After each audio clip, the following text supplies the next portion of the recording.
Welcome back to Fascinating History, where today we dive into the legendary figure who's captivated people both young and old around the globe, Santa Claus. Our story starts with Christmas and with a 4th century bishop known for his generosity, a magical sleigh soaring through the night sky, and a global cast of characters, each adding their unique touch to the story. The history of Santa Claus is a captivating narrative that unfolds like a cherished storybook, filled with surprises, twists, and heartwarming moments. But what if I told you that Santa Claus wasn't always the rotund, red-suited figure we know today? There's a time when different cultures shaped the narrative, giving rise to distinct interpretations of this jolly gift giver. From Father Christmas in the United Kingdom to the radiant Christkind in Germany, our journey spans continents and centuries, revealing the diverse ways Santa has been embraced worldwide. So, how did Santa Claus come to be? And how's he evolved to what he is today? Well, let's get started. Once upon a time, in a small town in the ancient land of Myra, lived a man whose kindness would echo through the corridors of history. His name was Nicholas, but he was no ordinary fellow. He would later be known as Saint Nicholas, the man who laid the groundwork for the legend we now lovingly call Santa Claus. It's the 4th century, when togas were fashionable, and chariots rumbled through cobblestone streets. Young Nicholas grew up under the warm Mediterranean sun in the quaint town of Myra. But what set him apart wasn't his taste in sandals or his preference for olives. It was his heart, brimming with compassion. Nicholas became a Christian bishop, a title that might sound grand, but in those days, it meant he was a community leader, a shepherd to his people. His benevolence became the stuff of local legend.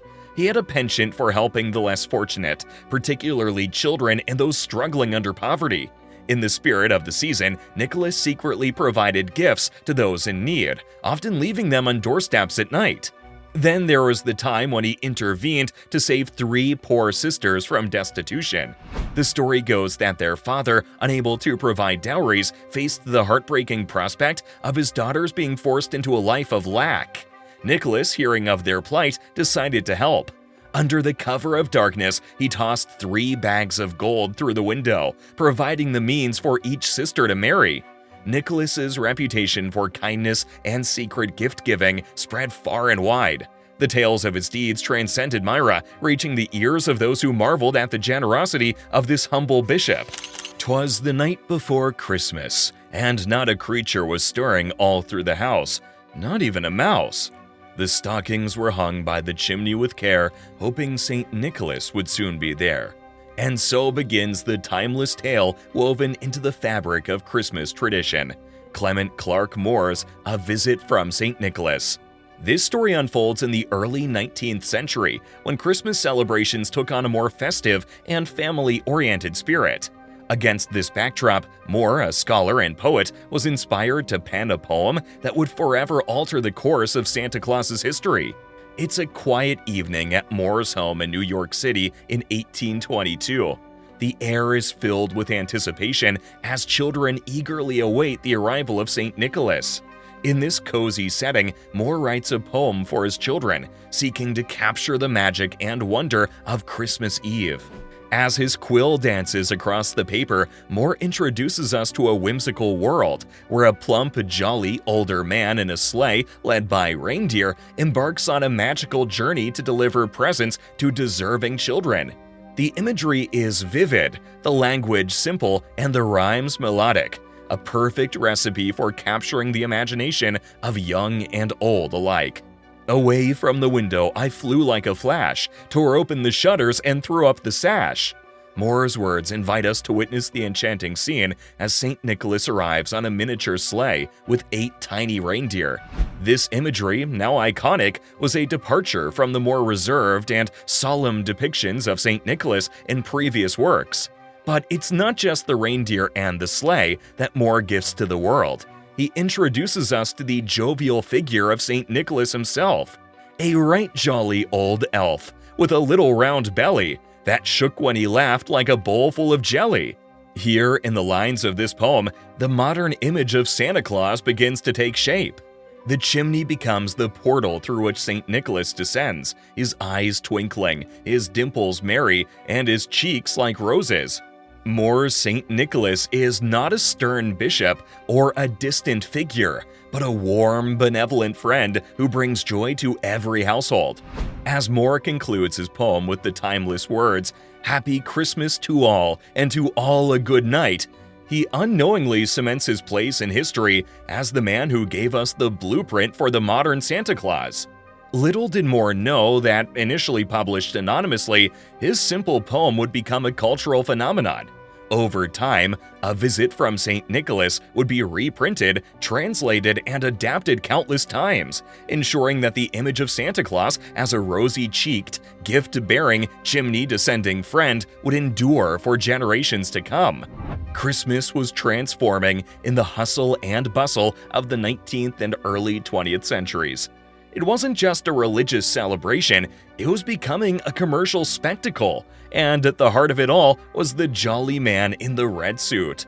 Back in the 1800s, Christmas was more about family gatherings and traditions. Inspired by the Dutch Sinterklaas, Santa Claus was a character of kindness and gift-giving. But things were about to take a turn, and it all began with a famous poem written in 1823 by Clement Clarke Moore, who penned A Visit from St. Nicholas, a whimsical poem that would set the stage for Santa's iconic image. Fast forward to the early 20th century, and Santa's image took an unexpected detour, thanks to a beverage we all know well. Enter Coca-Cola. In the 1930s, Coke launched a series of advertisements featuring a new-look Santa Claus, designed by artist Haddon Sundblom. Now, this Santa wasn't just any Santa. He was larger than life, donning a bright red suit with snowy white fur trim. No longer the slim, serious figure from the past, this Santa was the epitome of joy, with rosy cheeks and a hearty laugh. The immense visual impact forever shaped how we see Santa Claus today. Coca-Cola's Santa became more than just an ad. He became a cultural icon. Families across the globe embraced this plump, red-suited Santa as the symbol of Christmas cheer. It wasn't just about selling soda, it was about selling an image that would become ingrained in our collective consciousness. And that, my friends, is the story of how Santa Claus went from a humble, charitable figure to a global sensation, thanks in no small part to the magic of advertising and the refreshing taste of Coca-Cola. Christmas had become a season of giving and branding, where the joyful old man in the red suit became a symbol of merriment, eagerly anticipated by children and adults alike. In the current world, Santa Claus takes on various forms, his character evolving to fit the diverse cultural landscapes worldwide. Our first stop is the United Kingdom, where Santa Claus is Father Christmas. Decked in a green robe instead of the traditional red, Father Christmas embodies the spirit of merriment, bearing gifts for children on Christmas Eve. The British version retains the joyous essence of Santa while adding a touch of local flair. In France, Père Noël takes center stage. With a long red robe and a majestic staff, Père Noël brings holiday cheer to French households. Children leave their shoes by the fireplace, and Père Noël fills them with treats, mirroring the classic concept of stockings hung with care. In Germany, Santa transforms into the beloved Christkind, or Christ child. Instead of a portly figure, Christkind appears as a radiant angelic being, symbolizing the purity and magic of Christmas. This embodiment of the holiday spirit aligns with German traditions, creating a unique and heartwarming spectacle. Venturing into the snowy landscapes of Scandinavia, we encounter the Nordic version of Santa, known as Jultomten. This benevolent figure has a striking resemblance to a gnome and is said to reside in the remote forests of the region. Jultomten delivers gifts in a sack, embodying the mystical charm of Northern European folklore. East of Italy, Babbo Natale takes on the role of the gift giver. Decked in red, similar to the American Santa, Babbo Natale is often accompanied by a magical woman named La Befana. La Befana, an old witch, delivers gifts to children on the eve of Epiphany, adding a delightful twist to the Italian holiday season. In the Southern Hemisphere, particularly Australia, Santa faces a unique challenge. With Christmas occurring during summer, Santa swaps his traditional garb for a cooler outfit. Here, he may be seen donning board shorts and sunglasses while navigating a sleigh pulled by kangaroos, or in some versions, 6 white boomers, which means kangaroos. As we circle the globe, it becomes clear that while the essence of Santa Claus remains universal, the joy of giving, the warmth of the holiday season, the cultural variations add a rich and diverse tapestry to this timeless character. From Father Christmas in the UK to Jultomten in Scandinavia, each adaptation reflects the heart and soul of its respective culture, making Santa Claus a truly global symbol of festive cheer. So, what's your favorite Santa Claus tradition? And how does it reflect the magic of the season in your corner of the world?